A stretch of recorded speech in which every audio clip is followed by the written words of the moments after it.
Hello and welcome to the 525th episode of the Fallout Feed. I'm Ray, joined tonight by Jess. Hello, hello. Hello, Ray. Greets, everybody. And not yet by Andrew, possibly later, maybe never. Well, and I'm just going to start off by saying the rumors of my death were very much exaggerated. I did have a great trip. I missed everybody. I did get a chance to listen to the show this week, and sounds like it was a lot of fun. So I am happy to be back. How's everything going, Jess? Everything is going well. Yeah. Yeah, we had a really good show last week, but we missed you too. It was too long with all that time off and then other stuff happening.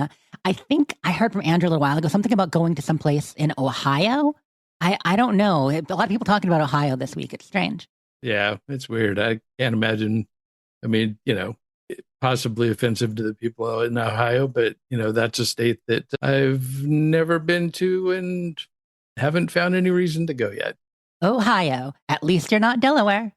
So on the show tonight, we have just in my gameplay. We have a good chance of a new game and of iguana bits. It's very bit heavy. Yeah, just a bit of bits. Although we may not go super heavy on it. We may spread the bits out a little bit, but we're going to talk about the Fallout 76 update a little bit. Plus some actual non-related news, which is kind of cool. Sometimes there's no news at all, but right now, no, we got the news. So Jess, what's your gameplay been like this week? So I did get a chance to play some video games this week. I know I've been slacking on the game front a lot recently, other projects taking time and such, but funnily, I did not play as much Fallout as I should. So we'll talk a little bit of Fallout, but I played a couple other games, just kind of dipping my toe into some of my backlog, cleaning stuff out. First of all, I played a werewolf game. So I've mentioned before that I'm really excited about an upcoming game next month called Vampire the Masquerade Bloodlines 2. Do you remember me talking about that one, Ray? Vaguely. Okay. So you start saying vampire, and I start thinking about, well, what other games have I played? Is there something else? Okay. Oh, wait, what?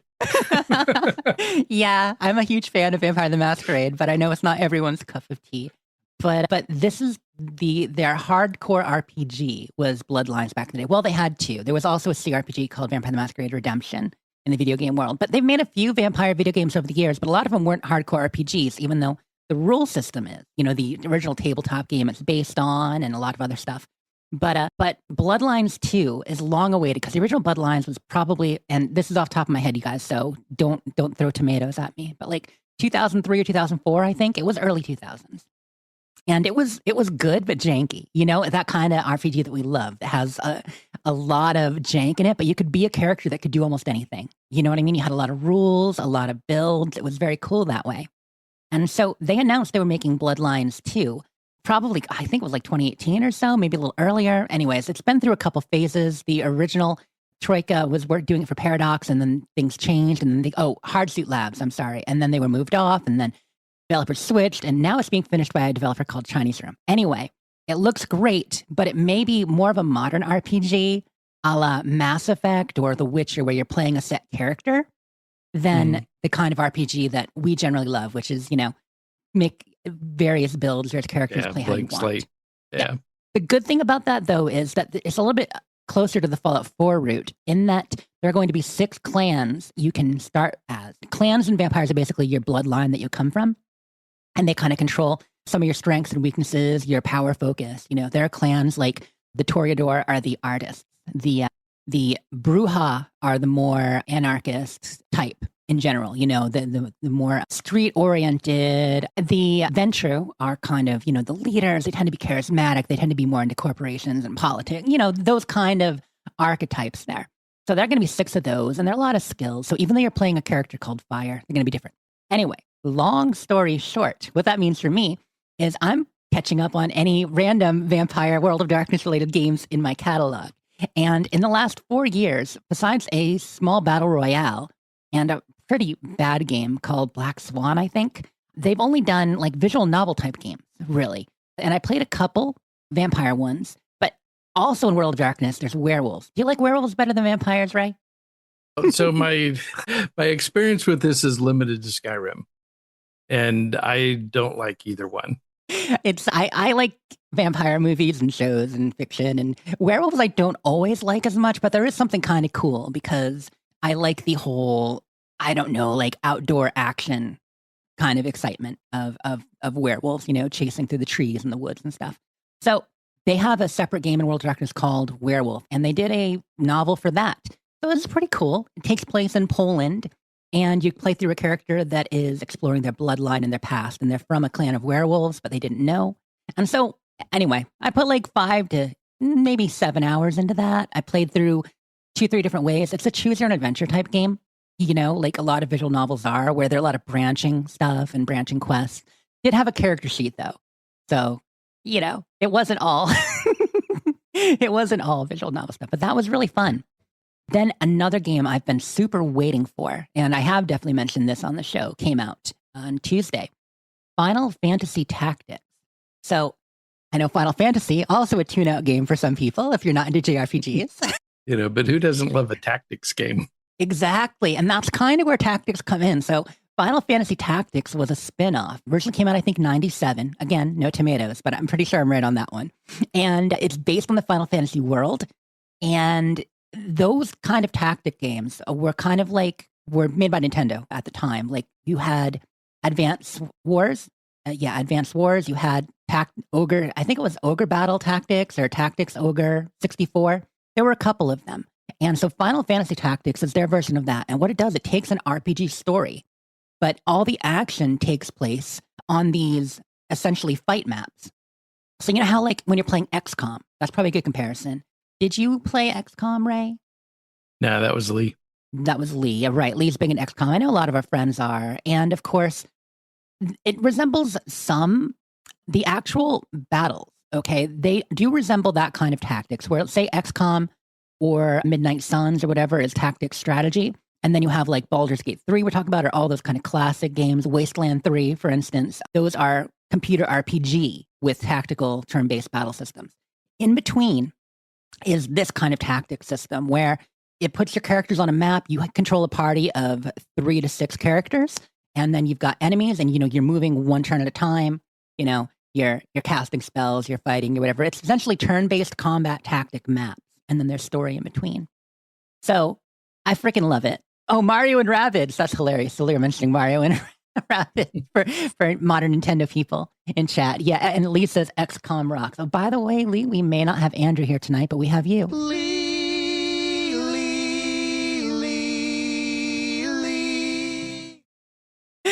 I gotta click it. It's my job. But yeah, so I am freaking loving it. I'm about 8 hours into Final Fantasy Tactics. This is called Final Fantasy Tactics: The Ivalice Chronicles because it's a remake of the first one, but they added voice acting. They added better graphics. They added a lot of updates, so it runs really smooth. And it's maybe the most complex job system of any Final Fantasy game, right? Because your characters, there's essentially, it's called a job, okay? It's like classes, but there are probably 15 to 20 of them that you unlock over time, and then you can specialize and you can change what a character's focusing on. So it's kind of like multi-classing, but ultimately you can have a character whose build is really, really different, where he's learned skills from, say, Squire, Knight, Chemist, White Mage, Black Mage. Like these are all some of the early starter ones, and they get a lot more complex as you go, Paladins and such. And you can really make individual unique builds. And so that's what's kind of fun, is that about 50% of the game is actually doing the battles and fighting. And then 50% is, very familiar for those of us who play a lot of Fallout and Elder Scrolls, where you're in the menus and you're adjusting your skills and your inventory and all that stuff. So it's been a lot of fun. I don't know if I'll encourage anybody out there to try either of these. Werewolf, I mean, I wouldn't necessarily recommend that one. It was decent. I did prefer the Vampire the Masquerade, Shadows of New York, Coterie of New York. And the newest one, Reckoning of New York, wasn't as good as the other two. All 3 of those were good. This Werewolf, really good branching story, but I don't know if I'd recommend it. But Final Fantasy Tactics, I recommend to anyone who is curious in that kind of tactics game. And it'll probably be cheaper soon. It just came out. It's like $50 right now. Not full price because it's a remake, but also not cheap. Right. So playing that stuff. And now, of course, we got Fallout 76. I haven't done a lot in 76 this week. Just checked in, did a couple of dailies, moving up the ranks. I think I'm at 41 now. I was at like 32 or 33 last week. So, I got my weeklies done and the basics, but I was mostly excited for people to find out about the update. And boy, did they. It's been great seeing all that information go out. So it was on Wednesday, October 1st, that the information was being published. And I know a lot of you have at this point seen videos or, seen clips or read some of what Bethesda put out there. They're putting a lot of it out there for you. So even though, they had some people come and get an advanced chance to play and some of us get to, watch and see some preview footage. And I had about an hour of, seeing the region and stuff myself. At this point, they put it all out there too. So hopefully many of you have seen some of the interviews or stuff they're talking about with it. Right. Have you watched any of that yet? I mean, it's 76, so you may not have at the moment. No, I did. I watched a few of the videos just to get a sense for what it was. And then I moved on, but I was heavily distracted because of something else. Yeah, no, stuff is like that. Did you watch Juice Heads? Or I'm just curious who if you remember who you watched. Angry Turtle? I know these are people you sometimes watch. Yeah, I watched both of those. Okay. And one other, I don't remember who it was. Oh, cool. Yeah, at this point, surprisingly, well, not that surprisingly, but people didn't know in advance. The PTS opened immediately the next day. So we had the big announcement and everything Wednesday, and people talking about it, showing the previews, showing our clips, talking about the various new factions and locations. And we'll get into that a bit more in the bits. Maybe I'll hold off on that for now. We can talk about it a little more then. But the public test server is open. So I know Sulior has already downloaded it and hopped in. My friend, Mr. Church, he's in there. He was streaming it today, and we were talking about it a little bit. A lot of other people, I'm pretty sure Renee's been in there. Anyway, a bunch of people. So if you check out any Fallout 76 streamers, you'll probably see a lot of them in there over the weekend if you want to get a preview and actually talk to somebody in person about it as opposed to just watch a video. But yeah, we're going to Ohio. It's called the Burning Springs. Why Ohio? When asked John, he said, why not Ohio? He's like, looking at the areas we could expand to, we got east of the Capital Wasteland, which everybody expected, but we've gone north. We've gone north to the pit. We've gone, southeast to Atlantic City. And why not Ohio? It's right there. And there's no lore there yet. Yeah. So the only thing that was kind of weird to me was, so I'll be interested to see why it's a desert. Because there's nothing, there's no obstruction. Mm-hmm.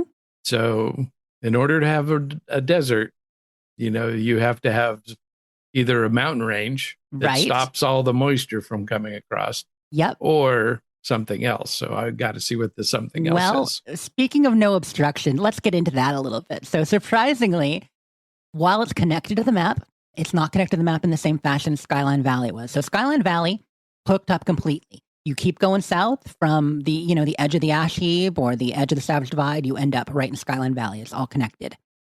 They instituted a bit of a fake mountain range, hill range, to stop us from going directly into Burning Springs, Ohio.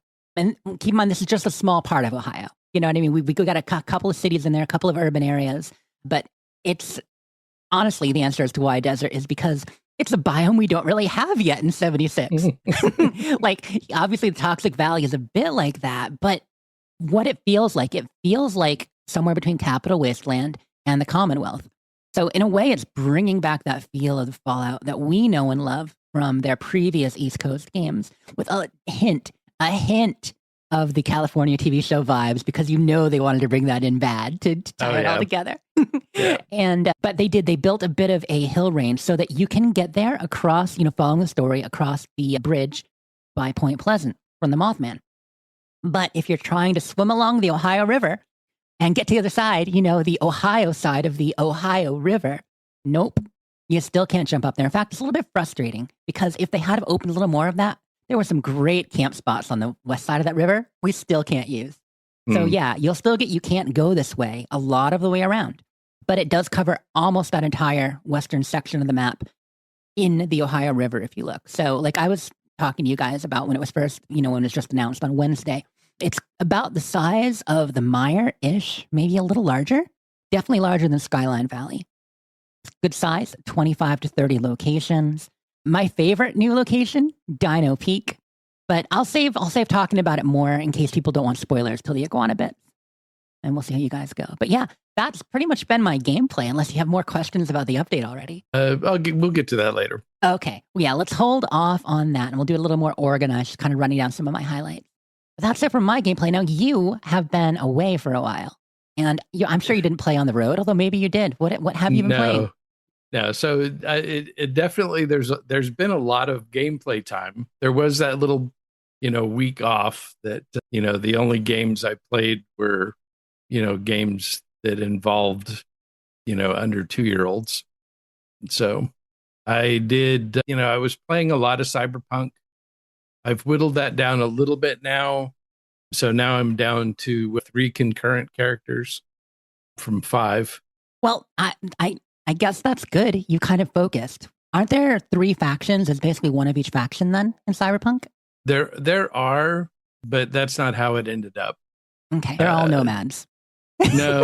No, they're 2 street kids and 1 nomad. Okay. And it was mostly because I ended up, so I've got one net runner, one that's focused on, sniping and car hacking, and then another one that is basically a ninja, throwing knives and katanas. So that's kind of what I'm running with now. Different play styles. If you say 3 characters, have they all finished the game? Can you keep playing after you finish the game in Cyberpunk? Yeah, kind of. So the only thing I'm not really going to finish the game other than doing the Phantom Liberty quest, because I've done the other ones before. And so those endings are all too depressing to play again. So I want to do the 4th stuff. ending, and see. I don't know. I don't know if it's going to be better or not. We'll see what happens. There's quite a bit of Outer Worlds goofing around. Nothing too serious. Just playing a lot with the companion system because I hadn't before. So kind of getting a hang for that. So when I do finally play Outer Worlds 2, it won't be completely foreign to you. Yeah. I'm glad that you're acquainting yourself with that. Because we really enjoyed Outer Worlds. It's got a good story, and I think acquainting yourself a bit more with the feel of it will maybe make it a little richer when we jump into Outer Worlds 2 in a month. Yeah, and it's just a fun game. It's a good game to just goof around in. Yeah. Oh, actually, mention in the chat real quick. Rando has talked about how he's been playing Outer Worlds. He had to jump in a week or 2 ago. So yeah, I think most of the people in chat have played at this point. Anything stand out to you? Do you have a favorite companion now that you're playing with them, doing their stories, all that? Not really. I haven't done enough variety of companions yet. Mm-hmm. I've the only companion that I had played through their quest line before is Parvati. Right. Yeah, she's probably the most fleshed out of them too. Well, at least in the first half of the game. Yeah. But right now I've also got Vicar Max, who's also a very interesting character. Yes. Yeah, and his story gets deeper as you go, if I recall. But I never quite finished the game, but I think I got most of his story in. No. Then so what else have I played?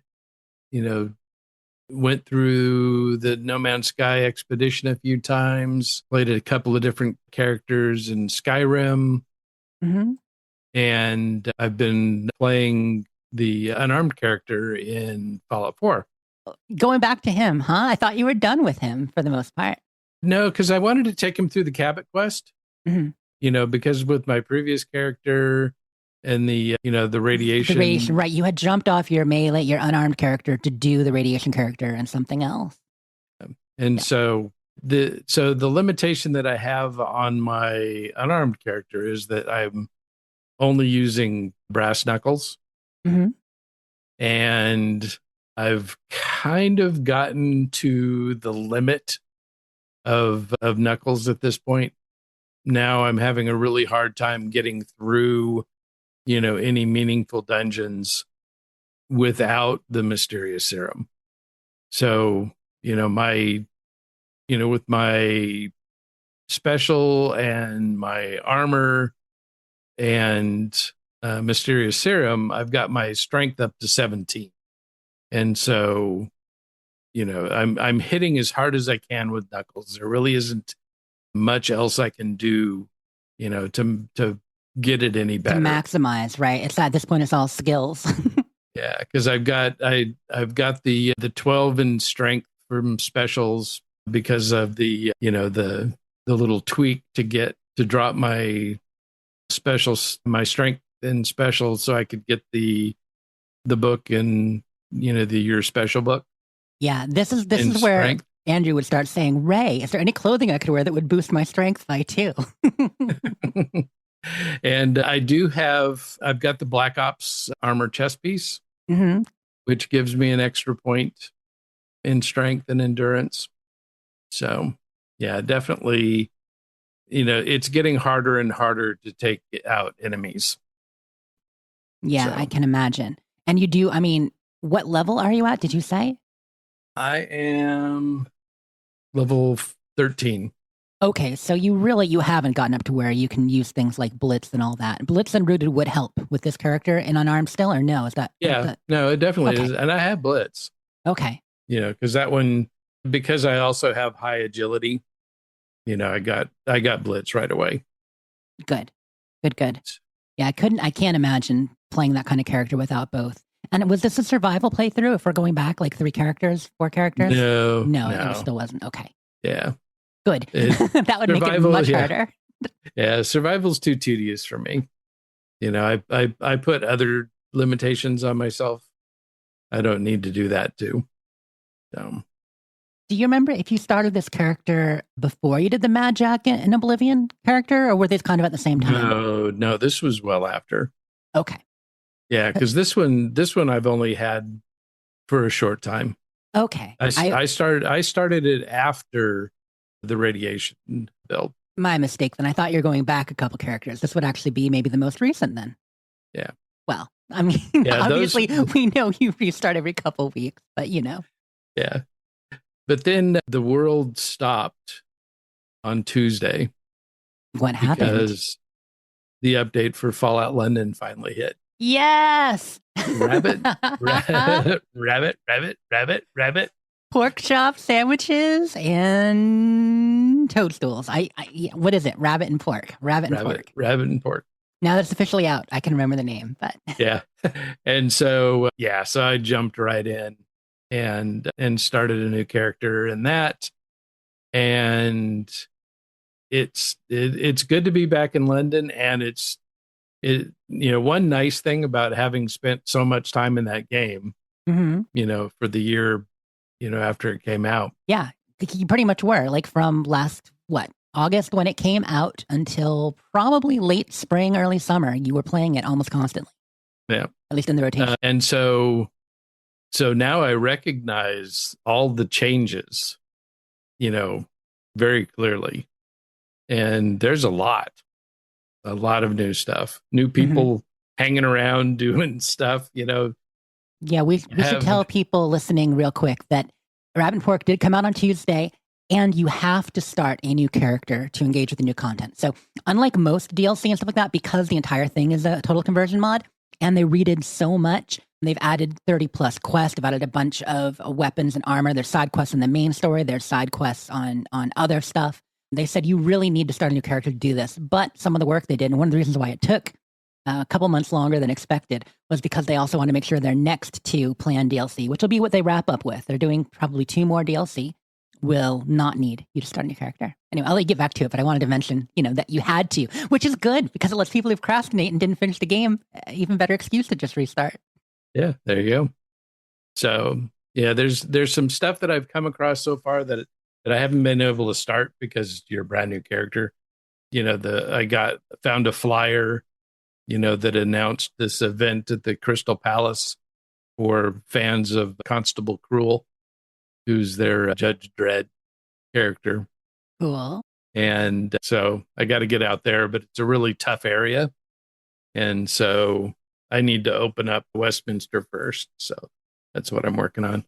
But yeah, so you just meet random people, around, new voiced characters. Just about every pub has got somebody new inside. I ran That's into a so guy that cool. was just hanging out, and he was a expert on the cults in the game. So I chatted with him for a little bit about the cults. Hmm. They added a band. I don't know if you've met them yet at all. The Northern Boys, they're called. I guess they're kind of a famous band. Well, a known band in England. Have you met them yet? No, I haven't met them yet. So they added him right in. It's like three older dudes who are hanging out under a bridge. You run into them. They need help to put on a performance. You got to guard them while they perform. And it's actually got this fun local band playing. It's really a really cool thing. Like I like how much personality. Like they really went out of their way to add personality in London. It's one of the many things that you got to love about it. Yeah. Yeah. And I was even surprised. So there's a door that you can open at a Tommy outpost that about 10 feet in from that door Mhm. is out of bounds. And there was nothing there but an elephant. And so you could go open the door. You A have to pick a the lock. real elephant, or was it pink? Yeah. And were you No, it was drinking Nuka at the time? Okay, okay. and so it's like, oh, cool. It's an elephant. Sweet. Okay. You couldn't you couldn't pet him. You couldn't give him anything to eat You because can you pet the couldn't get dogs, but close not the enough. elephant. He was out of bounds.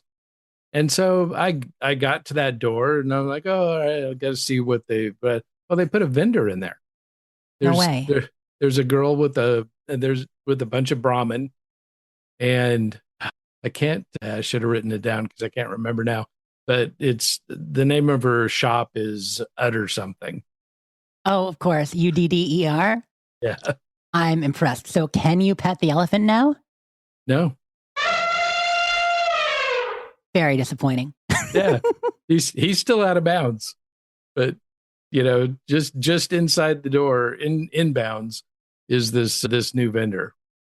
Which is pretty handy because she's in an area where you would have to carry all your junk back with you, to be able to get to some place to sell it off. But now you've got this conveniently located vendor at the northwest end of the map. Well, cool. Good location. And sounds like a good view. That's just really funny that they left the elephant and everything there. And now it's just a vendor inside hanging out. Yeah. It's not like, is it circus related or anything? Like, is there a reason at all? Any explanation? Well, I mean, it's hard to tell because they've got all those British vehicles. Right. So it's some kind of lorry. It could be a circus lorry, but who can tell? Yeah. Yeah. Lee says he bets the elephant is really in charge. You know what? The elephant's in charge of inventory because they never forget. So you're finding all kinds of new stuff. That's great. Yeah. Like that is just like anyone needed encouragement to check out London. But yeah, do go check it out, people. There's also a new launcher. Like there was already the one-click GOG launcher and way to install at this point, but now there's something. What are they calling it? Like Overwolf or something? It's a new launcher to run the install via, I think, with any version of the game, including Steam. I haven't really looked into it yet because I was using the GOG version. But yeah, they've done more work to make it simpler for people. Yeah. So, yeah, if you haven't played Fallout London, you really owe it to yourself to do it. It is one of the most Fallouts ever. Yeah, it just has all that personality and more. It's like so Fallout and so British humor. Oh, I'm double checking the notes. They also say there's a new animal companion and player home. I don't know where the player home is. New animal companion. I mean, you don't need anybody besides Winston or Churchill, but Yeah, I haven't really come across that. I know from the video that the player home is an airplane, mhm, but I nice. think it's tied to a character that you meet in the fifth column. And so I don't know. Also, it'll be interesting to see because one of the frustrating things before was that you've got to get really deep into the story, into the main story, before you can start interacting with the two alternate factions. Mhm.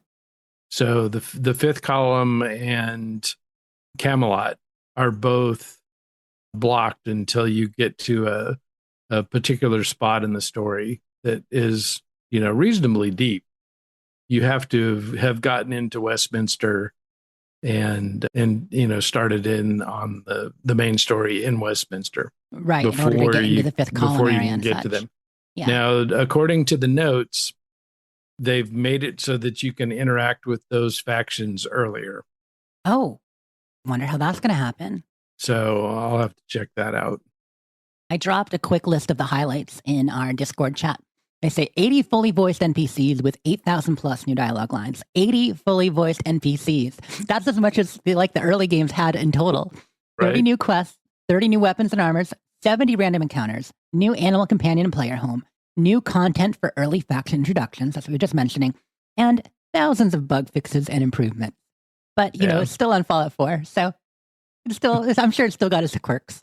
And I did discover, some of the new creature enemies that they included.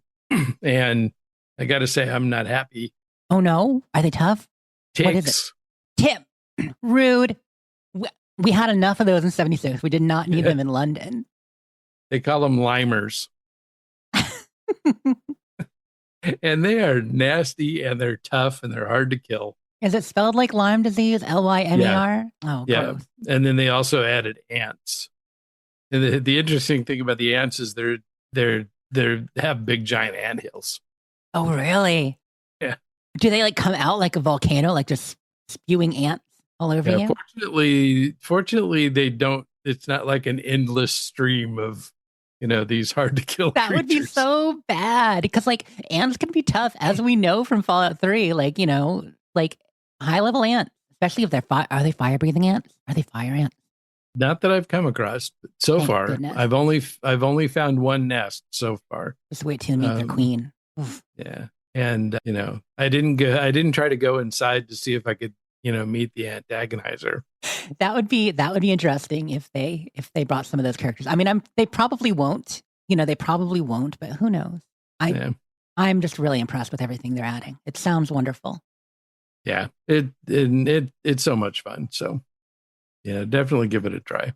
It's a little daunting. Hopefully this new launcher, if you didn't try it with the good old games method, give this new launcher a try and see. Gopher should have a video out, fairly soon on the new launcher. So I watched his video of him watching the trailer video. He's been playing through for a while, right? He's still doing his first playthrough, at least still publishing his first playthrough. He just finished, he said. Oh, wow. Okay. That was a good long play. Yeah. But yeah, a lot of great humor, a lot of the stuff we wish Bethesda would have done, as far as character interactions and things you can do in the game.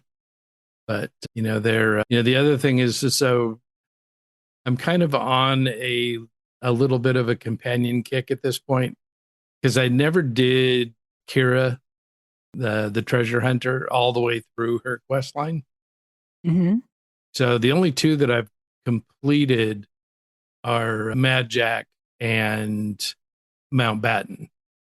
And that was because I wanted both of their companion perks for the particular characters I was playing. But the hilarious thing about Kira, so number one, never once has blocked a doorway. Always comes in behind me whenever I go through, whenever I come up to a door. And her stick is that you're her your follower. I like that. And so, we waded into a bunch of raiders and, one of them started shooting at her and she says, just you wait, I'm going to get my bodyguard to take you out. Nice. And whenever you go to trade with her to get her to carry stuff, she always acts like she's going to be giving you stuff to carry. And so that's why you're talking to her, so that, she can give you things to carry. But of course you give it to her to carry. But that was pretty much it. It's, I kind of went with one of my favorite archetype. So I'm Sneaky Daggers. Oh, perfect for the new character, Sneaky Daggers. Which have you done a Sneaky I Dagger always character? do. Okay, Always. I didn't remember if any of yours had been. Yeah, there's never a game where you can have Sneaky Daggers that I don't do Sneaky Daggers. I mean, that's kind of my favorite too. That's other people do Sneak Archer, but my favorite character to play is a rogue, and I like getting in there close and personal with the daggers. So yeah. I am with you. Yeah, it's much more challenging if you have to sneak up on them. Exactly, up close and personal. You got to look him in the back when you stab him. Exactly. I mean, it's more honorable. Look him in the shoulder blades. Look him in the shoulders, right between that point. Yeah.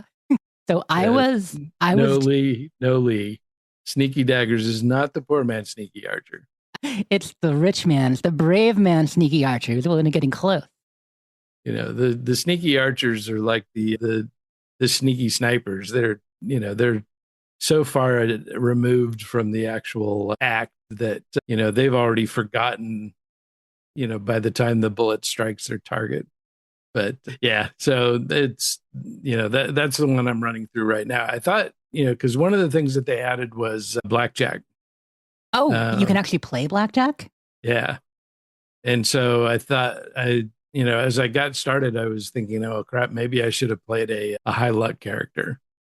But I'll roll with it.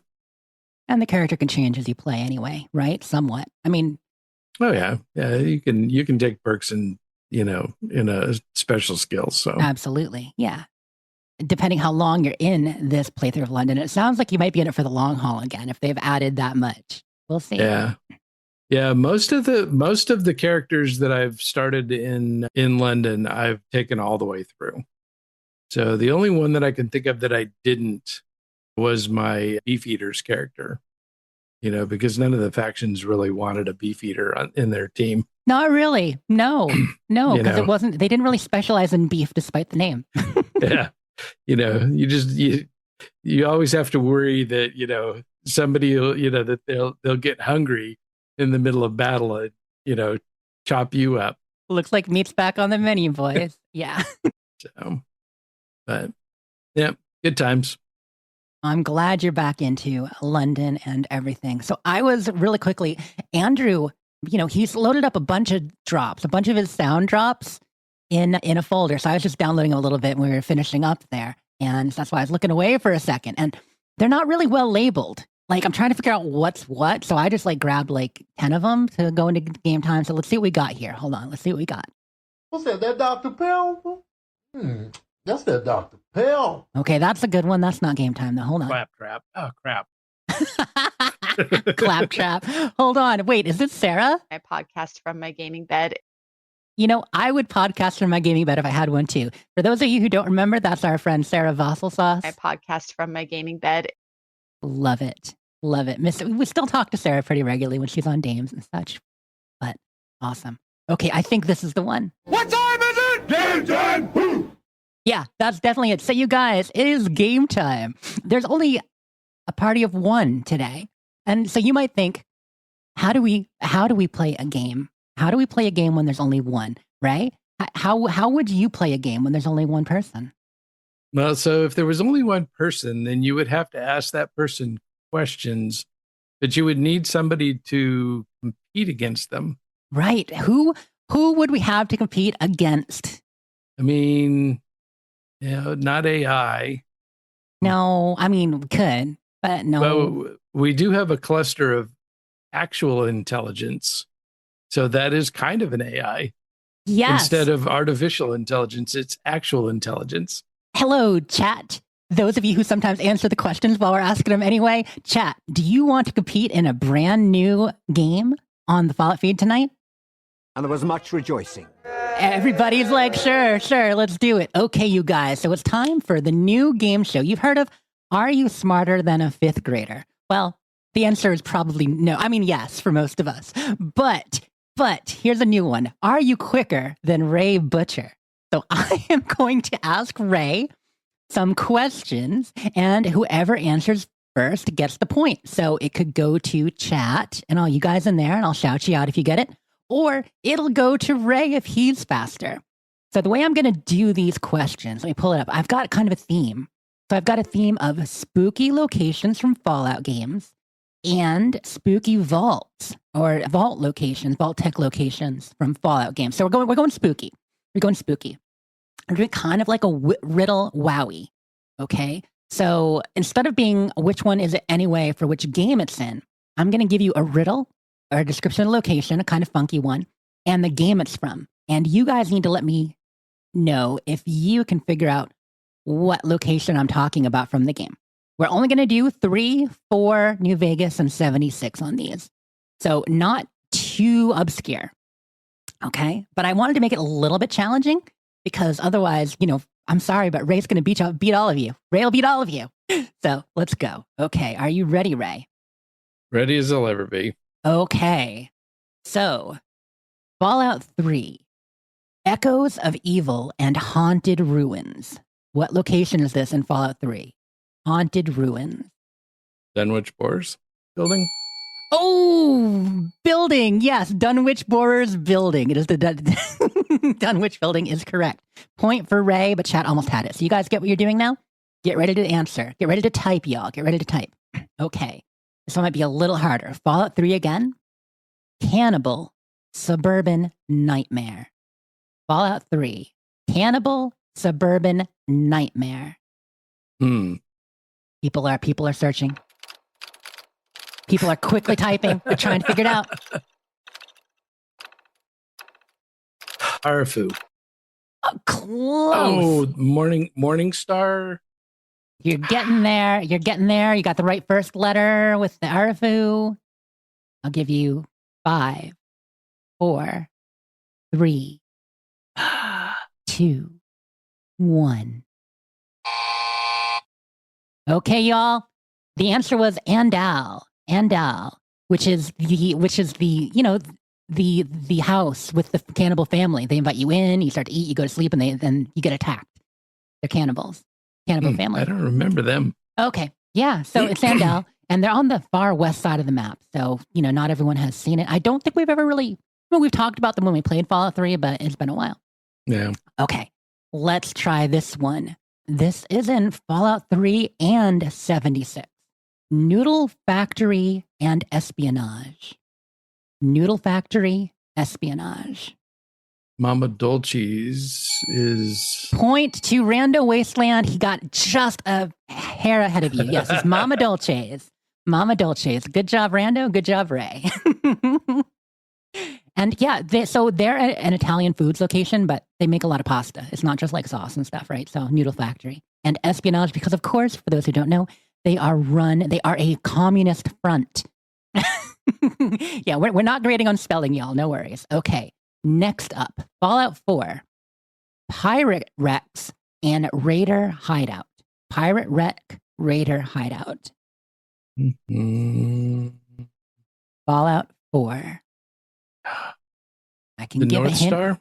Ooh, right idea. I can give you a hint on what I'm actually looking for. So it's the location name. And to give you a quick hint, so it's Fallout 4 we're talking about, and you go there to stop a synth raider.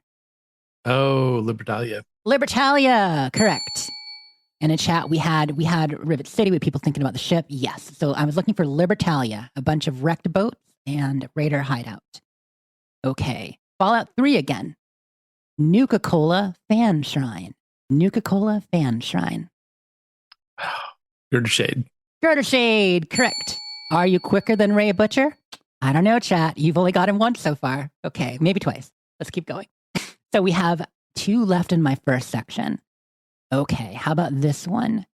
Cryptid Museum and Mythic Aura in 76. Cryptic Museum and Cultist. Okay, Solior with Point Pleasant. Good job, Solior. Another point for chat. Okay, and this one's from Fallout 76. Underground Mystery filled with communists. What is the name of that? Yep, there we go. You got it. The Deep. Give it to chat again. Good job. Good job with the Deep. Okay, that does the first half. So now we're going to go for more buildings and locations. Okay. So the first ones were kind of like a little bit more, they were spooky oriented. These ones are more, well, you'll see. Okay, but a lot of them are going to be vaults. So we'll start with an easy one. Fallout 4, Cryo Sleep Tragedy. Vault 111. Vault 111, of course. Point to Ray. Okay, here we go. Also Fallout 4, Mole Rats and Medical Care. Vault 81. Vault 81, correct. Correct. Excellent. Oh, here. Nice. Good one. Okay. Next up, New Vegas, Botanical Horrors and Spores. What is that one? 112? Ooh, we got it. And Silior got it with 22. 22. You very I close. remember there was a 2 in it. Yep. Absolutely. Okay. Once again, sticking with New Vegas, Radiation Overload. Everybody's thinking. Searchlight. Things that, I'll give you another clue. Things that make you go boom. Y'all, we're in New Vegas. You can do this. Another vault in New Vegas, where the boomers come from. I can remember. 5, 4, 3, 2, 1. What's that Dr. Pepper? That's that Dr. Pepper. Everybody's striking out. It's Vault 34. The boomers are from Vault 34, y'all. That's the one full of radiation. Good try. Good try. And that's actually one of my fave vaults in that area. I like exploring it, and I love the boomers story. Oh, yeah, Rule 34, says Lee. Lee, Rule 34 is different. But same idea. There you go. Okay, so this one's a little bit easier. Not a vault, just a location in New Vegas again. Mad Genius Think Tank. Yep. Julior's got it. The Big MT. Big MT. There you go. Okay. And then finally, Fallout 4, Mental Facility. What's the name of it? The Insane Asylum. I was just there. I freed Lorenzo. It starts with for P redemption. P for Peppa. P. Oh, the brain. We got the Institute. We got Medford. Y'all, you can do this. I believe in you. Yes, Lee got it. Wowie zowie! Wowie zowie. Parsons. Nice. Parsons State Insane Asylum is the full name. Parsons State. Well done. So I think it was pretty close, but by my count, Ray had 8 of them. Chat had like 3, and a couple were missed. So good job, y'all. Thank you so much for joining us for... What time is it? Game time! I think it was a tie. It was pretty close to time. No, Ray, you had it in the first half. You were far enough ahead in the first half. Oh, Silier says 3. We had more than that. Hashtag rigged. Okay, you know what? I guess maybe you had like 5. Yeah, Silier, you got 3. Randall got like 2. Ray got, Lee got 1. Fine. It was tied. Okay, I wasn't really keeping track. And it'd be more like, are you smarter than a 3rd grader? No. But yeah. Yeah, okay, so that's it for my game. I didn't mark who got what, but you definitely, the first 7, you were winning. But the second 7, I think chat did win overall. Well played, everybody. Not getting Parsons when I was just I know, there. That's why I put it as the big finale for you. I'm like, Ray, I'll get this one. Names are hard. Yeah, and that's the thing, so you kind of get to a point where you stop thinking about the name of the place. You just know where it is on the map. I could walk there.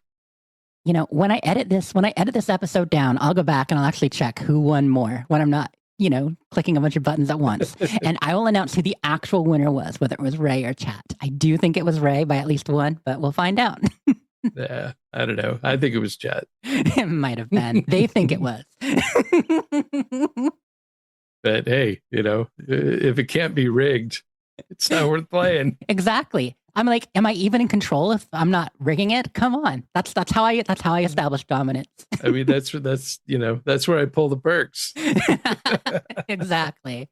Oh, Andrew's not here. Which I just pick better perks. By the way, since Andrew's not here, Ray, what is this sound?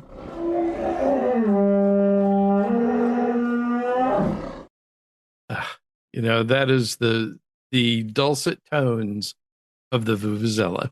Wrong! Wrong! It's a Superman hound! You thought I was going to give it to you because Andrew wasn't here. but you were wrong. Okay, sorry, we're goofing. Back to it. What's up next? We got iguana bits. I don't have the drop for that in what I have, so here we go. Jessica, to the office, please. Jessica, to the office. Your iguana bits are ready. Please come pick them up.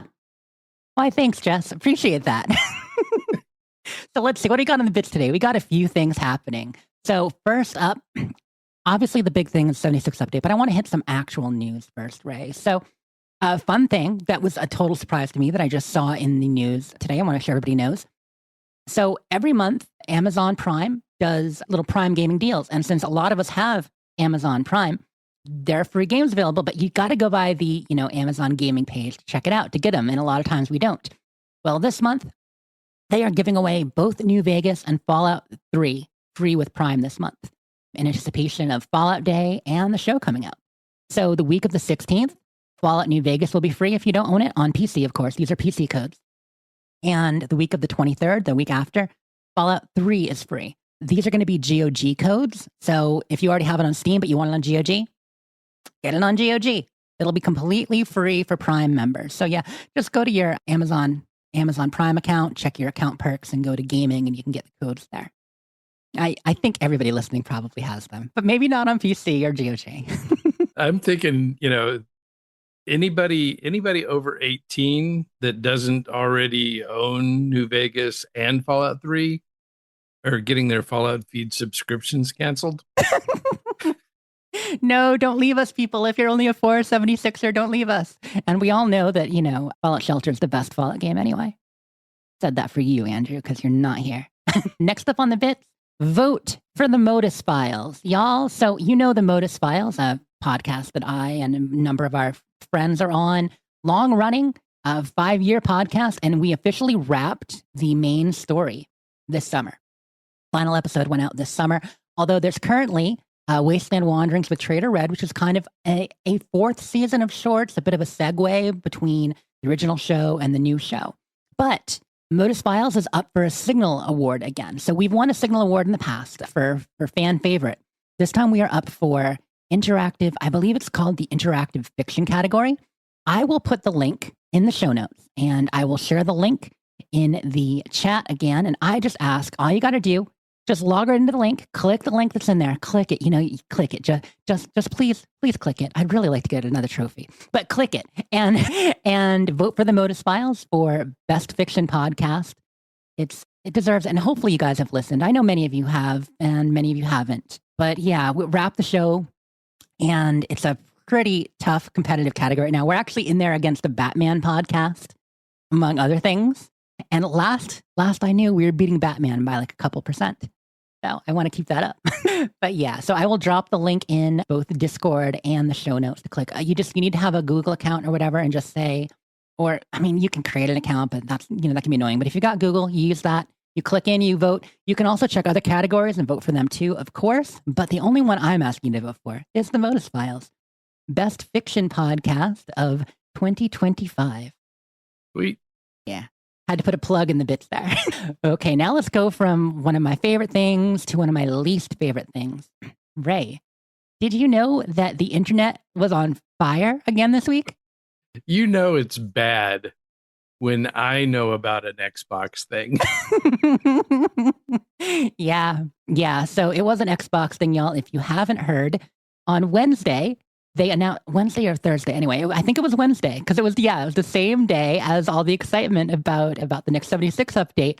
What was kind of thrown on top of it like a big wet tsunami? Xbox Game Pass price hikes. So it's funny. The big headlines on this that you'll see, and the thing that got some people upset, is Xbox Game Pass Ultimate, which was $19.99, a price that only got to a year ago, by the way. It had been $15.99, then $17.99, then $19.99 over the last 3 years. Just went to $29.99. 50% price increase. Basically $20 to $30 for Xbox Game Pass Ultimate. So that's huge. That's a crazy price hike. Completely just like shocking to people. Everybody knew it might go up with price of games going up and the economy, raising prices on consoles, etc. But yeah, that's huge. Now, that was the big headline. And what does that actually mean? Well, For people who might not be aware or follow Xbox as much, Ultimate was the top of 3 tiers, and it's the one that gave you Game Pass with both console and PC and cloud all at once, the full library, day one games, access to the EA Play library, and a few other perks. Well, now it's got all that, plus some big Fortnite benefits for you Fortniters, which I'm sure most of us aren't, but some are. It's a popular game.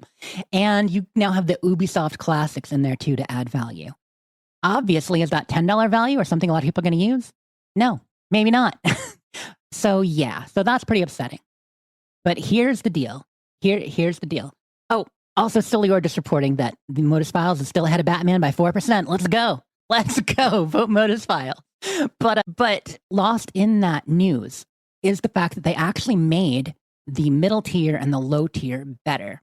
So, am I pissed at Xbox for raising this unnecessarily? Yes, especially when they've said that Game Pass is profitable, and we know that they're cost cutting and this and that and gouging a bit lately, and this is just, it's too much. But I think they expect people to drop down because what they did, the previous, what was called standard before and now called premium, essentially this is the one that was previously just for Xbox, just for console, and you got everything, on it, except for day one games, but you couldn't use it on PC or cloud. Well, they've actually changed it. So now the middle tier premium, which is $15.99, so that's $4 less than Ultimate was, now has PC and cloud and console. So it has everything Ultimate had for $4 less, $19 to $15.99, but you don't get the day one games. So if you're there, if you subscribe to Game Pass specifically to play the newest newest Microsoft Xbox games, as soon as they come out, you're not going to be getting most of those. So Outer Worlds 2, are you going to get it day one? Probably not. Elder Scrolls 6 when it comes out in a couple of years, hopefully. Going to get it day one? No. But they say on this new tier that you'll get all new games instead of day one within a year of release, except for Call of Duty. So if you're willing to compromise and you don't need to play the newest game, drop down, subscribe at only $15. You're actually saving money. It still goes between your Xbox, your PC, your cloud, your phone, if that's how you play, whatever you use. And I think premium is now the best way to go. So those are the big changes. Also, they actually brought cloud and PC to the lowest tier too. What used to be called core, which is what I think Andrew has right now and is now called essentials. So on every level of Game Pass, you can play on other devices. You just have access to less games and no day one. So that's kind of where we're at. So can I play 76 on the lowest tier? You can play 76 on the middle on tier my for Xbox. sure. On Xbox and PC and cloud with Game Pass. On middle tier, I think you can on lowest tier, but I don't actually know everything included in lowest tier. They've changed that from 30 games included to 50 games included. So, yeah. So, if you own the game, obviously you play it no matter what. And, but if you no, I don't on Xbox. Yeah. And I don't think they've said exactly what the 50 games that will be included are in it. So I don't know. But at this point, Starfield and the vast majority of Xbox, Microsoft games are going to be in the premium tier, but you just not at release. You might have to wait a couple weeks. A couple months. Yeah. So the new prices and tiers, everything go into effect on November 4th. So we'll know more then. We'll know exactly what is in Ultimate, Premium, and Essential on November 4th. So you got a month to decide too before this. So I just want to say, even Xbox fangirl that I am, this is just stupid. There's no reason to raise a subscription by $10 a month. $360 a year. Basically what they did was they're running me off. Mm-hmm. So I'm just going to dump my subscription altogether. And if we ever decide to do another 76 thing, then I'll get it for a month. See, and that's what some people are going to do. If a game comes out they want to play, they'll either jump up a tier or they'll resubscribe if they stopped. To me, I actually think premium is going to be the way to go. I think it's the move because I don't need to play every day one game. I play some of them. I can subscribe or buy Fable when it comes out. There'll be probably 2 or 3 games a year I want to play day one, but the rest of them, I can buy. and I can Yeah. subscribe to Premium, and Premium has everything Ultimate had before. So I'm okay with it. But yeah, Rando says it's going to cost them in the long run. Probably. People have been running the math at 50% more money. It's funny. So Game Pass has approximately 35 to 38 million subscribers, or did a couple days ago. So they could lose 10 million. They could lose 10 million subscribers. And if the rest who are subscribed to Ultimate stay subscribed to Ultimate with that $10 boost, they'll still be ahead of the game. So it's just math, bad math. And I think a lot of people drop to Premium, but I think that maybe Xbox expects people to drop to Premium, because when they've talked about it, they said, we want to make, more ways to play, which they love to say. They love to try to couch whatever they do in the best way possible, but more ways to play to help people actually use Game Pass. And it's true. If I only play 2 new games a year, why am I paying for the highest tier every month? I don't need to. So that's my plan. And there are also other changes too. They're changing the way the rewards program works. So here I am complaining. I don't even pay for my Game Pass Ultimate 6 to 9 months a year because I use Bing. I do the challenges. I get enough reward points. I've always been able to get at least 6 months a year free, if not 9 months. And back before they made it tougher, back in 2020, 2021, I got 100% free with money left over. They've slowly been, making it harder and harder and harder to cash in your rewards. And now the way it's set up so that if you're subscribed at different levels, there's a cap on how many rewards you can get. So yeah, it's a thing. Back in the world of good news, I'm kind of swinging back and forth here. So we've got double XP bonus this weekend. If you guys didn't know, it wasn't on the calendar ahead, but we were supposed to have mutated events this weekend, and mutated events were not working. And Fallout said, what do we do when something screws up? Well, so we pull down the server and fix it. But also, before then, we give you double XP or Fashna. But this time it was double XP because we don't need Because they Fashna. just did Fashna. Yeah, there you go, chat. Yeah, so you've got double XP coming in. I believe it's going to be all weekend. As just a little bonus, we're not getting mutated events. Which, if you're out there still grinding that chore board, it's a great way to get some rollover and get some bonus points there. I know most of us don't need to level characters, but there are still some new players. I know we got some listeners who are still new to 76 out there all the time. Sillior says, couldn't give us more glowing masks. No, we got enough for the alien event, but we'll see. So yeah, double XP. Also checking the calendar. Starting this Tuesday, Mischief Night is back. Ray, did you play Mischief Night the first year it was out? Yeah. Awesome. That was a lot of fun. Fork in the lawn. Fork in the lawn, blowing up cars, which I'm sure Lee enjoyed. Yeah. Lee and Solior, it's funny. I both of them, when I play with them, they love blowing stuff up. But I mean, I do too. So, it's a thing. But yeah, so it's going to be down at Rapidan Camp, like we said. It'll be starting this Tuesday. Hopefully it happens. I'll believe it when I see it, but I really think it's going to this time. New rewards, and the event's a little bit reworked. So I really don't know what it's going to look like till we do it. If they've changed much from when it was on the test server last year or not. We'll find out. So that's going to be the next 2 weeks. And then on the 21st, so that's in 2 weeks, the Sporched come back. We're going to get Sporched and a Night at the Morgue mini season. So, and spooky stuff all month. There is a Halloween camp contest on the Bethesda Discord starting. And of course, they're giving big Adam giveaways for these camp contests. And I'm really excited to doing that again. So if any of you are builders, like Sean, if you're out there listening or whatever, anyone else building out there who has a good camp to enter, please do, because they're really hoping for maximum participation, people engaging with that. Already mentioned Fallout London came out, so we don't need to go back over that again. But yeah. So one thing I was thinking about on that one. So one other thing that they did with the new update is they started a Kickstarter. Yes, right. I almost forgot to mention that. Thank you. Which is essentially a merch drop, and anybody that's played any London, you undoubtedly know about the Cthulhu? the collectible Cthulhus. And so for a 35-pound, Kickstarter level, you can get, the first 2 tiers. So the first tier gets you a deck of playing cards. Yeah. With custom in-game artwork for the card faces. Some excellent artwork on there. I love the back looks good. It's got a good design to it. And yeah, you've got Churchill in there. You've got a bunch of characters from the game. on the playing cards. The whole box looks cool too. Yeah. And then the second tier is the cute Thulu plushie that looks absolutely phenomenal. He's the best. Yeah, And, Cthulhu is awesome, and people have been asking for cute Cthulhu dolls, so they found a good way to do it. Yeah, and if you put 16 of them in a circle, you can, transport yourself into, the cute Cthulhu realm. So I'm taking a look. I'm scrolling down. Have you looked at some of these other tiers they have too, Ray? I did, but once I saw the cute Cthulhu doll, that's all I could see. Yeah, like this is the one. So they've also got a caps and ticket bundle, which gets you some cool like bottle caps for the specific the beverages they have there, Ion Brew and all that. Which Ion Brew, that's such a great pun. I know Jerry was tickled about it. And you can get the Metro tickets, whatever they call the Metro there.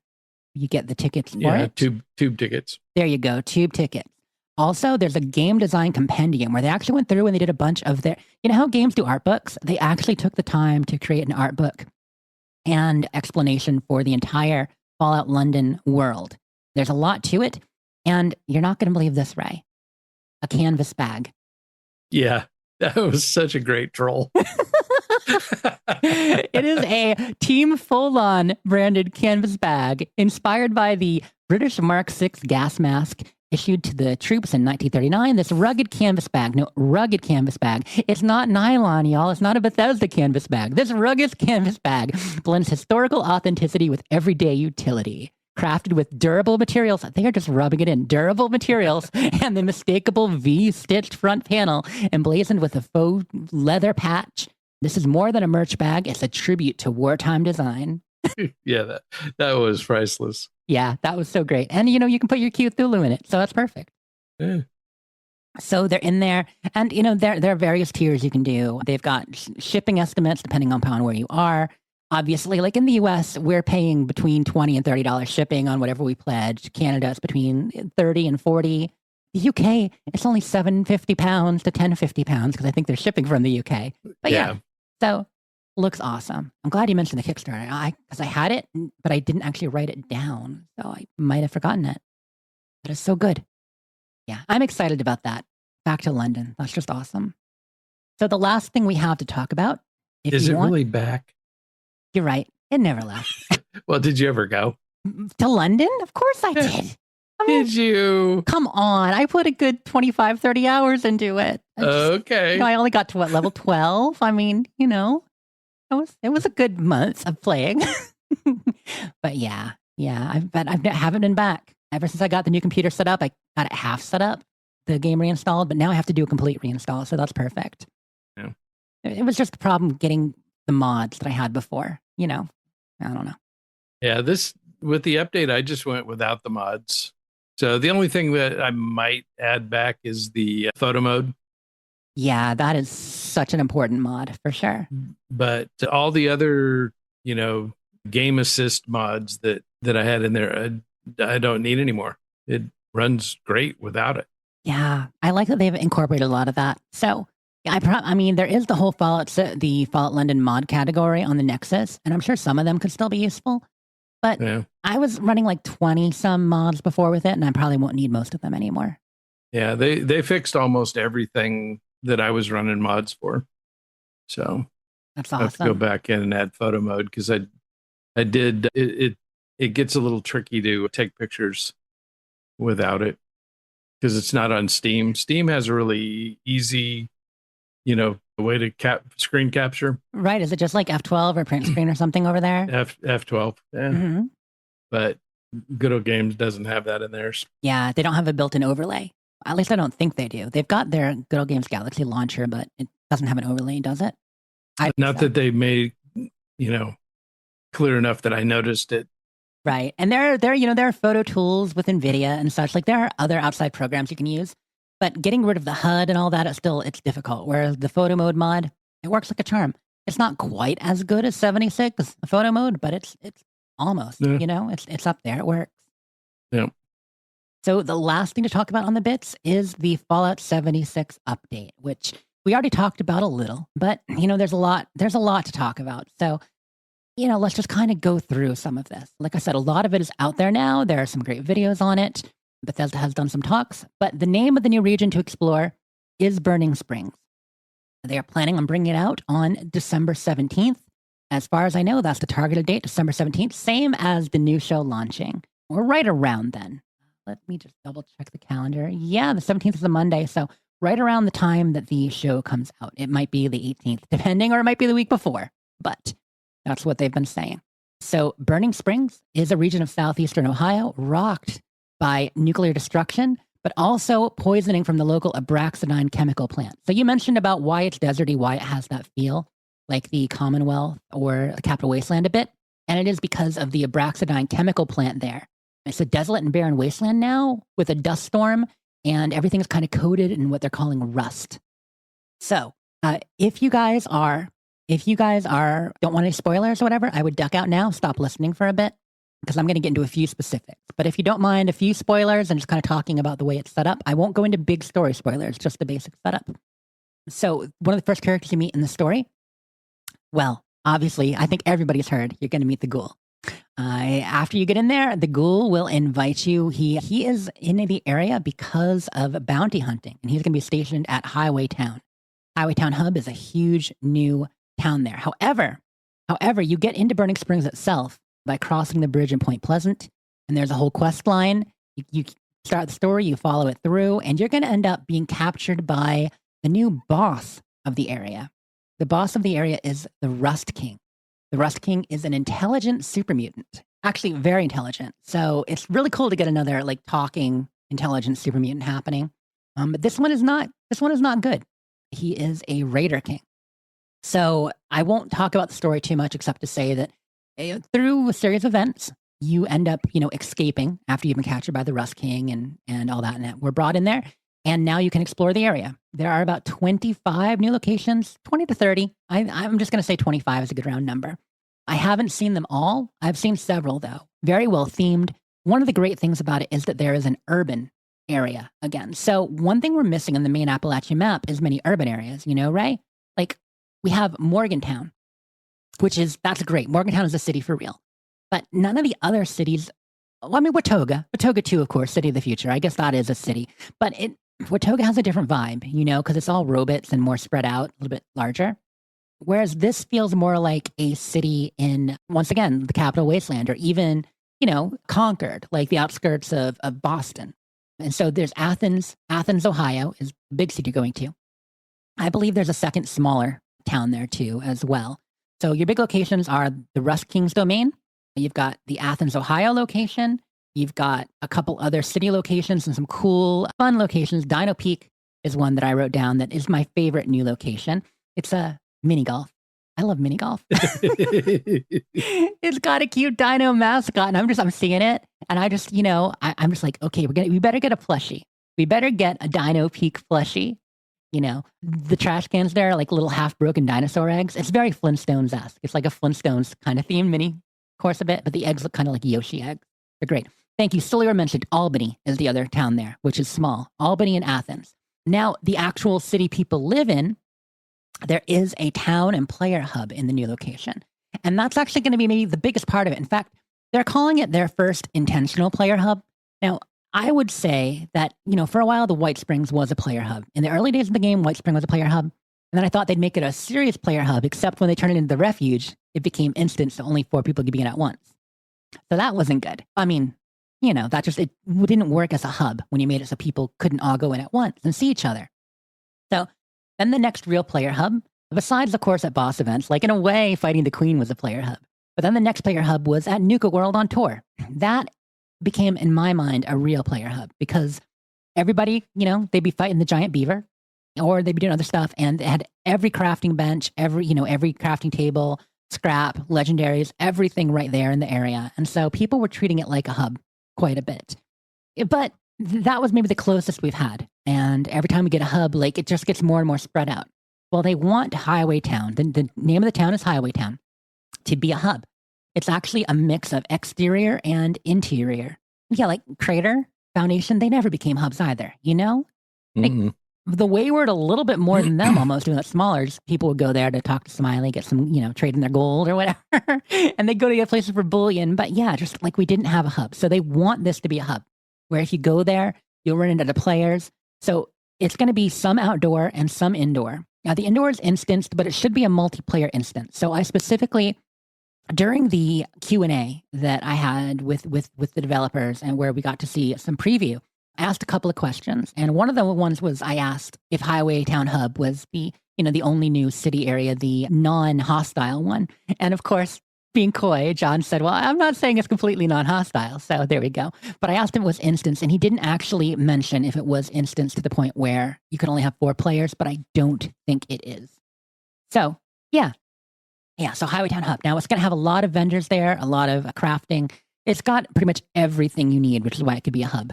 Also, for those who hadn't heard yet, we were talking about this in our Discord earlier. Milepost Zero is being shut down. So Milepost Zero is where they ran the caravans and all that were slightly not working great. And during the Q&A, we talked about whether or not that would be changed if they'd finished the story there, because you had, the last character, Windy. You couldn't unlock everything. You couldn't quite finish Milepost Zero. And they said no. It was actually Oscap from Gamer Aviator who asked about that, which if you watch their video, one of the things they focused on, because Noodle Pants is really into Milepost Zero and getting that Deathclaw backpack. But yeah, he said no, but they are moving to Highway Town Hub. So you'll be able to get all the stuff from Milepost Zero. It's going to be a mix of getting them from different events and from different vendors. So Mac and Highway Town will sell some. Mac's one of the new vendors there. Splint is another, classic 76 names, right? They love giving characters one-word names. But a lot of them are going to be sold by different people there. And hopefully she actually goes. Also, anyone who completed the Bump in the Road Caravan intro quest. So if you've done the whole, starting them up with 0, meeting them, doing your first couple supply runs and stuff and unlocking, you're going to get a title Caravan Investor. So that'll only be available for people who have that. So let me see. I have a lot of notes here, and I don't want to just talk forever. I'm always curious on input from chat. If you have anything you want to mention about the update too, I'll make sure to include that.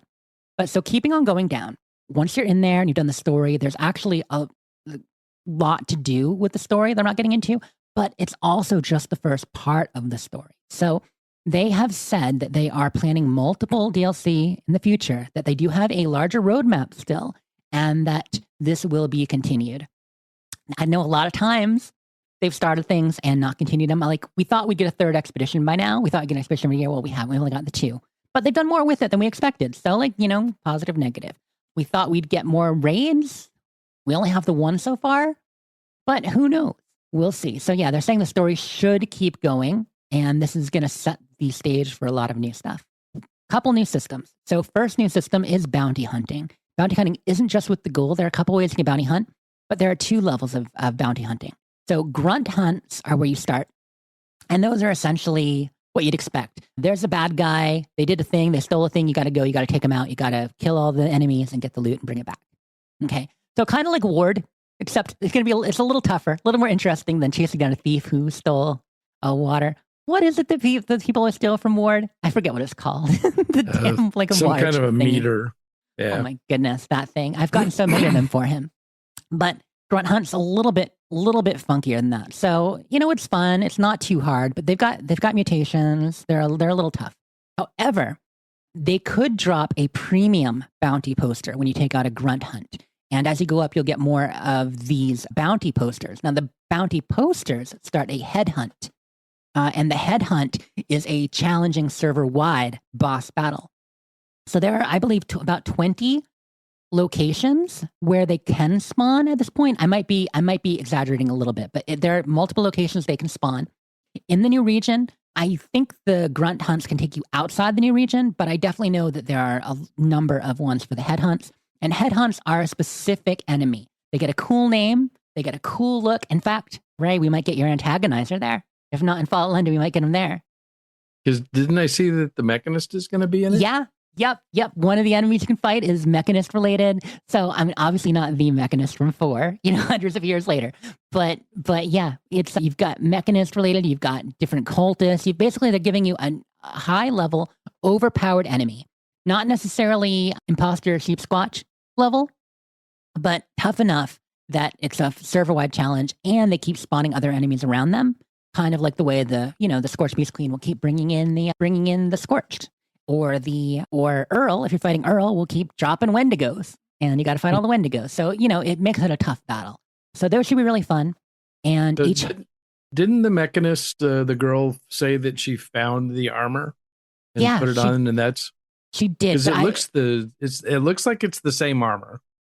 It is, but I think it would be a replica. I mean, it could be, but the thing is, the girl in 4 who found the armor, she actually found it after the mechanist from Fallout 3. When you've got mechanist versus antagonizer in Fallout 3, even though it looks different, she's from that area, and she talks about finding the armor in that area. So I think she was connected to that.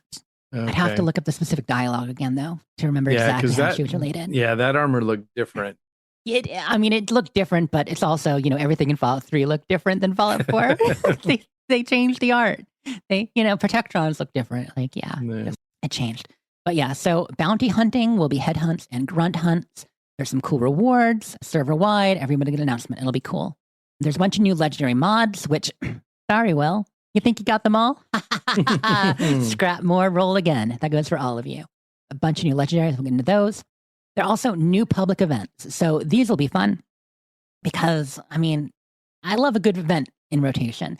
And, the less that we have death blossoms, the better. Or, no, I'm sorry, dogwood die-off. The less we have dogwood die-off, the better. So the 2 new ones are Gearing Up and Sinkhole Solutions. Gearing Up is, I didn't mention, but the Rust King has Death Claws. He actually has tamed, semi-intelligent Death Claws that are armored. Armored trolls? Yes, armored trolls, exactly. So the Gearing Up event, you're going to help the Deathclaw Master, whatever her name is. She is going to Beastmaster. That's right. Oh my God, Andrew's got. Wait, hold on. This is for you. Not only can you tame them, but you can also ride them. In an age when nature and magic rule the world, there is an extraordinary legend. The story of a warrior who communicates with animals, who fights sorcery and the unnatural. His name is Ray. Last of his tribe. He's also called Beastmaster. Yeah, so the new boss is called the Beastmaster, which is hilarious, and I didn't remember how long that drop was. But Andrew put it in the list that it says Ray Beastmaster, so I had to play it. But yeah, so Ray, you will be gearing up the Deathclaw. As I do. As you do. Yeah, the whole idea is essentially armoring a Deathclaw makes a lot of noise and it attracts enemies. And so you got to fight them off and blah, blah, blah. And then at the end, you help the Deathclaw defeat some creatures. Then the other event is called Sinkhole Solutions, which I think some people in chat may have done already. But essentially, there are natural gas deposits near Highwaytown, I believe. I don't know the region yet because I haven't explored it all yet. But Willow needs your help. You got to take out rad scorpions and stingwings and kind of take out creatures around a sinkhole. And yeah, Sinkhole Solutions. So I'll find out when I do it. Oh, Solior said that was the first thing he did in the PTS, and it popped as soon as he logged in. So perfect. Now for the important stuff, Ray. So one of the other questions I asked, I said, so we've got these new systems. We've got camps and we've got fish. Are they coming to the new region? Absolutely. You can absolutely build camps all over the new region with the same restrictions. And there are new fish, not just new regular fish and regional fish, but there's a new legendary fish too. That's going to be fun. Awesome. Are there Cazadors? I do not think there are Cazadors. God, I hope not. No, it's just stingwings. They are new creatures though. So besides new fish, we're getting radboars or radhogs. I've seen people call them both, but I think officially they're called radhogs. And they're adorable. They have mohawks. They do. Yeah, it's more Bebop and Rocksteady feel, right? But yeah, so the radhogs are awesome. And they're pretty tough. Much like the thrashers, they had to add a new creature for the region.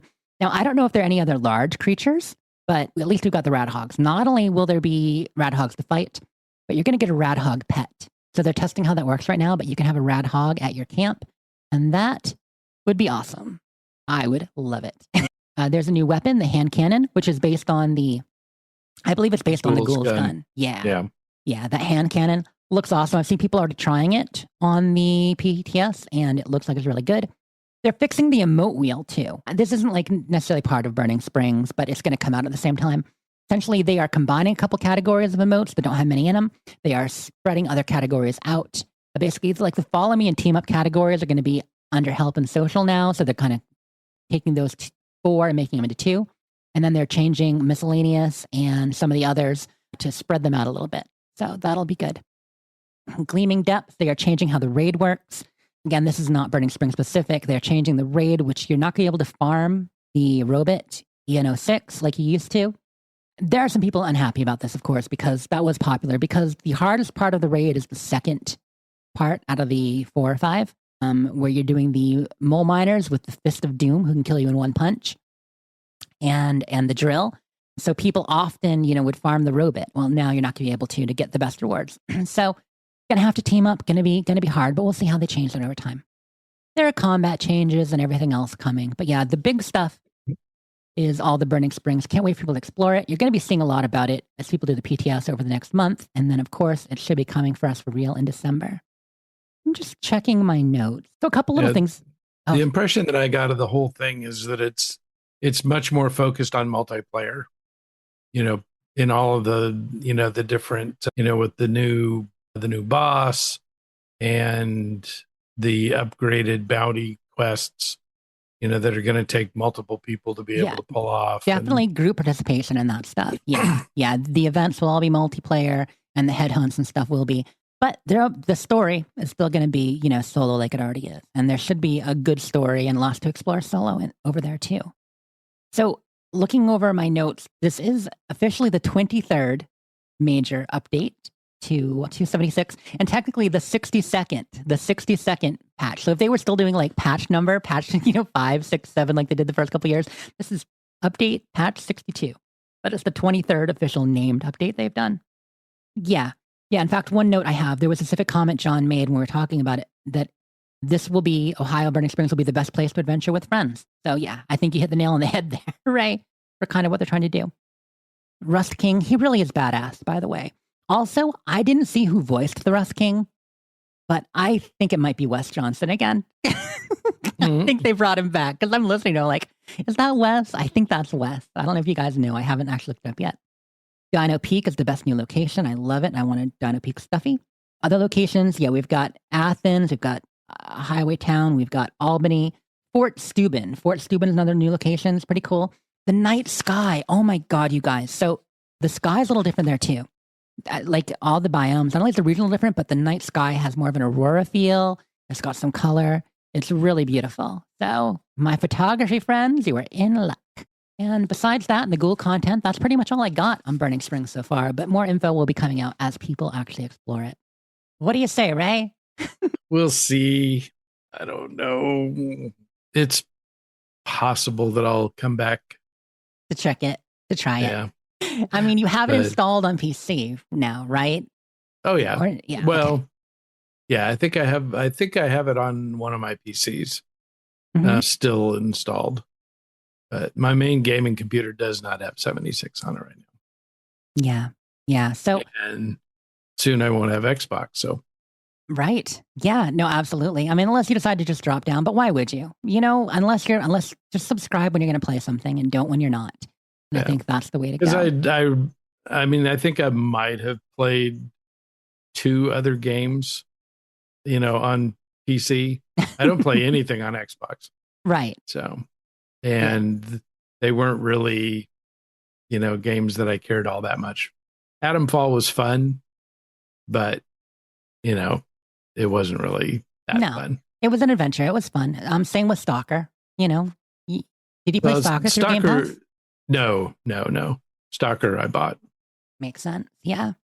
So I'm just scrolling another quick interview. There are no new cryptids in the region, just so we have that.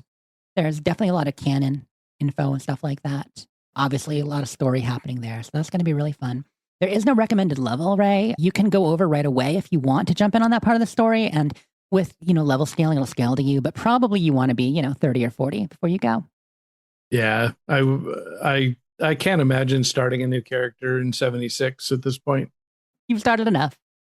And so I would take my character that has a metal Deathclaw gauntlet I don't know how I got that or what it was from, but It's cool.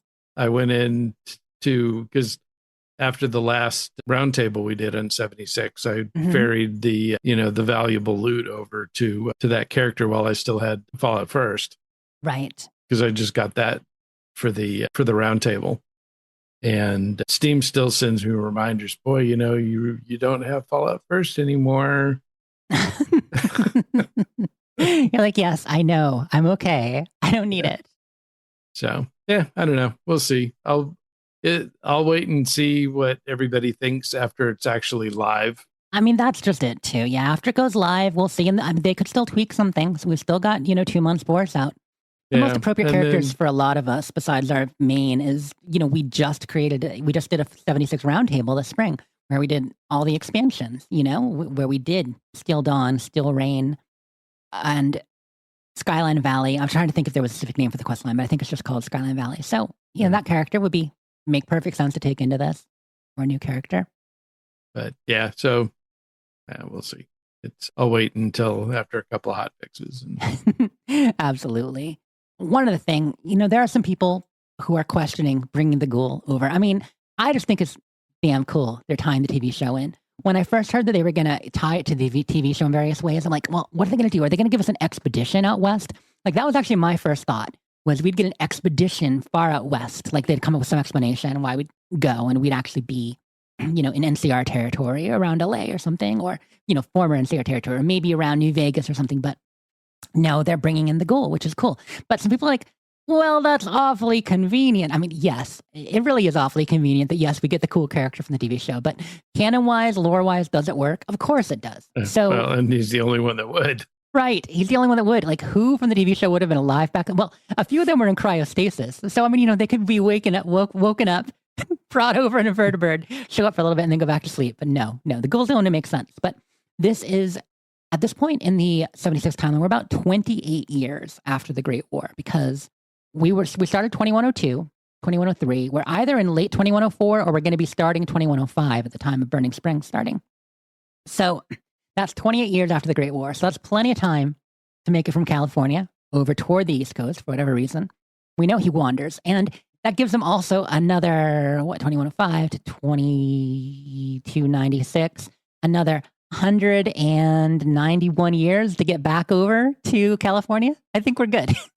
Yeah, I think we're good. So yeah, that's what's going on there. I think it's pretty cool they brought him in, and getting Cooper Howard to voice him. I mean, how cool is that? I mean, you'd expect that it would be kind of weird if they didn't, but they didn't need to necessarily. They could have just given like 1 or 2 lines, but you can actually have full conversations with him, and he seems pretty authentic, and he looks really good. Yeah. Anything else you want to talk about tonight, Ray? I think we covered it all. I tried making those gochujang eggs. I told you about a couple weeks ago. Got some good gochujang paste and stuff, and yeah, they were spicy though. I like it. I was mentioning. I mean, I've had Korean food, but I don't think I've specifically ever cooked with gochujang sauce or paste before. It's spicy. Yeah. It's a good flavor, spicy. Yeah, it's got a lot of flavor to it, and you can get varying spiciness, so you can keep an eye out for that. But Gave me a little bit of tummy trouble. I won't lie. I love the spice, but it was a different spice. My tummy was like, ooh, it was rumbling a little, but it was good. It was worth it. Yeah, it's such a it's the depth of flavor is what really makes the difference on that. It's not just hot. Mm-hmm. It's there's so much more to it. But yeah, you, Pat, and I were talking some recipes and gochujang stuff like 2 weeks ago when I first found the recipe, and I asked you about it because I'm like, oh, Ray's probably cooked with this before. So that was fun swapping recipes. Have you cooked anything new or exciting this week, or Paludarian update? Not food related, but people are asking in chat. Yeah, the Paludarium is growing in. So the vines have finally taken hold and started to grow. Mm-hmm. I did have a little bit of an issue. One of the ginger plant leaves fell over and fell across the log that has the waterfall running down it, and so it made a nice little channel to run water from the water side to the dry side. Oh no! So the dry side got moist. So yeah, I had a little flooding event, which it's one of the things that you try to do as a keeper of an ecosystem is, introduce different natural events to your little slice of an ecosystem. Mhm. And so, it's very common in tropical lands to have, significant flooding. Okay, so you kind of recreated that. That's what I did. I got a little flooding event. But everything's okay. He was able to recover it. Fortunately, the design of it, protects it from ever, spilling out into the outside, Mhm. which would get me in so much trouble with my wife. I have to make sure I, plan it so that can never happen. But Yeah, escaped lizards and such are bad enough when they get out. yeah. And fortunately, before I left on my trip, I did manage to catch a couple of geckos that were roaming around the house, Mhm. free and clear. So, that's a pretty common event. It's not quite as bad as living somewhere where they're, where they live naturally, but Right. Yeah. Australia. yeah, Do not make an Australian paludarium because those creatures get out, they're taking over the house. You're going to move. yeah. So, but yeah, so that's all going good. Haven't really cooked anything. We've eaten out almost every day since we got back from our trip. You're you haven't seen your favorite spots in a while. Or did you eat out more when you were on your trip too? Because often vacations every you day. do. Yeah. Okay. Yeah. So you just kind of got in the habit. And you're just you're Yeah. in the zone for eating out. Yeah. So That's awesome. I'll get back into it soon enough. Yeah, my adventures in cooking. I mean, I love to cook and play around with new things. And, we talked about a while ago, I've been trying to eat healthier. So I've changed my cooking habits a bit from a lot of my traditional stuff and eating out. I haven't eaten out or ordered anything from DoorDash it's been 3 months now. It's been at least 3 months since I've last used DoorDash. They're gonna be mad at me. They're probably looking at my membership, being like, I don't know if she's gonna resubscribe. I might. Maybe I won't cut Game Pass. Maybe I'll just unsubscribe from my DoorDash membership, huh? There we go. That's it. It should be the other way around. Yeah, maybe it should be. But I have been doing, I've been doing more bulk cooking, which is kind of because that way I can structure what I'm eating. And obviously I've talked about a number of the things I've done, I pre-cooking a bunch of patties or a large amount of meatloaf or chili or whatever. But yeah, one of the things I've been doing recently did my third batch of my Brahmin Bomb burritos. I've got to give them a follow-up name. I'm calling them Brahmin Bomb burritos, but I'm making 12 to 16 high protein, low carb burritos. I'm using the carb counter burrito shells from, Mission? God, I'm forgetting the name. No, so Mission has Carb Balance, and those are not as good. I don't like them as much as, I have to look it up because I know I've written it down. But yeah, so I don't like the Carb Balance as much, but no, I don't have it. Anyway, but check it out. Carb Counter. They are really good shells. And yeah, so I've been pre-making burritos. I made a batch of 12 on Saturday.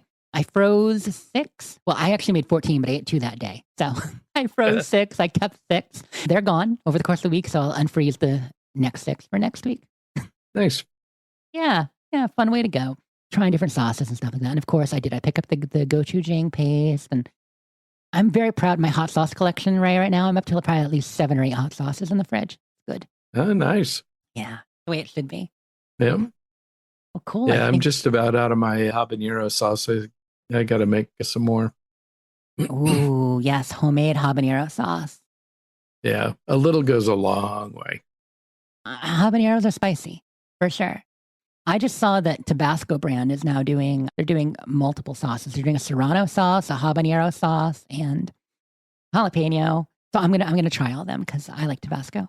Yeah. There we go. El Banderito. Thank you. Lee, you're so good. I was telling Ray before the show, I'm like, if we play, Are You Quicker Than Ray Butcher with chat? And I'm like, if Lee starts looking stuff up, he's the fastest searcher on the West. Lee.